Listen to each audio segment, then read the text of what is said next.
for clicking to watch this video. So before we get into the video, please be sure you give this video a thumbs up because it really does help me as a growing creator on this YouTube platform. Today, let's talk about my 5 biggest regrets with getting braid locks. Man, before we get into this, let me go get some coffee real quick.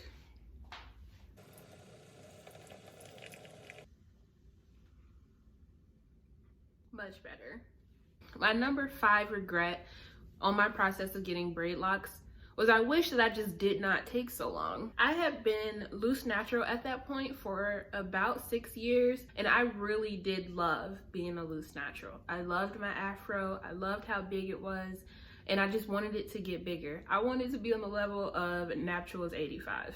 So when I started to consider getting locks, I was just so on the fence that it took me a long time to take the jump. And I regret this. If I had just gotten locks right when I decided that I wanted locks, I feel like I would be way further along in my journey than I am right now. So that is definitely one of my biggest regrets when getting braid locks. My number 4 regret with starting my braid locks was definitely that I didn't get it like cut, shaped up, and dyed before I started the journey. If you've seen some of my other videos, you know that I did end up dyeing my hair when I was about 3 months in. Actually, I bleached it, and if you guys want to know how I did that, let me know. But I wish that I had did it before getting locked. I feel like it would have just made the process much smoother, and all of this unevenness I could have evened out on my process of locking my hair. My number 3 biggest regret was that I really wish I had gotten more locks. So as I've said before, I have about 485 locks, give or take. I don't know the exact number anymore, which I should probably recount and figure that out. But I really wish I had reached for that 500 mark. And there's honestly no specific reason for this. I'm just a little bit OCD, and I think that that round 500 lock mark would have been awesome. But honestly, it doesn't change anything. My number 2 regret is a little weird, and that's because it's a double-edged sword. I wish I hadn't done as much research as I did before getting my locks. Obviously, doing your research before taking such a big step is not a bad thing, but I do think there's a such thing as overdoing it, and I definitely overdid it.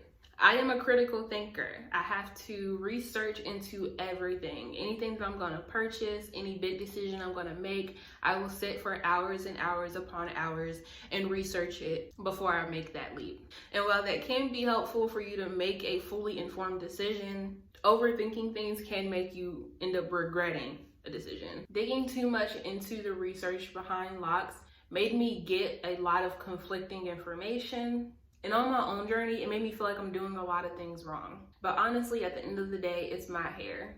So I'm glad I made this choice. And my number 1 regret with getting braid locks is that I wish I had started with interlocks. Well, kinda. Whenever I did my research, I had narrowed it down to either doing interlocks or braid locks. I ultimately went with braid locks because I wouldn't have to go through the drop period. Usually when you see women who start with the interlocks and their hair shrinks up, their hair kind of like sits above their head, sort of, if you know what I'm talking about, and they have to go through the drop period to where it hangs. And I didn't want to go through that. I wanted my hair to hang from the beginning, which is why I went with braid locks. But I do wish I had started the whole locks with the interlocks sometimes, just because of the weird switch that I have. If you have braid locks, you know what I mean. When you have braid locks and you're interlocking it, your hair switches. So as you can see up here, this little rounded section here is where my hair has been interlocked. And then it switches to a flat braid. And honestly, right now, since the interlock part is way shorter than the braid, it's not really noticeable. However, I do think that whenever my hair grows out and the interlock part is longer than the braid, it will look kind of odd. However, there is another braid lock YouTuber. Her name is Naturally Motivated Lady, and she actually just commented on a video of mine.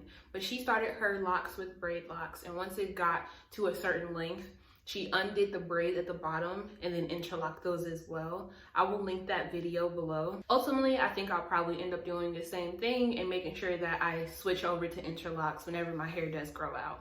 But anyway, y'all, I ultimately do not regret getting braid locks at all. It is probably the easiest decision I've ever made in my life. And I love the way that my hair looks, and I love how much it's growing and how easy it is to take care of. So there's definitely no regrets with locking my hair. But I do wish I had done a few things differently. I hope this video helped you guys out. If it did, please like, comment, and subscribe. And I will see you guys in the next one. Bye. Bring me down.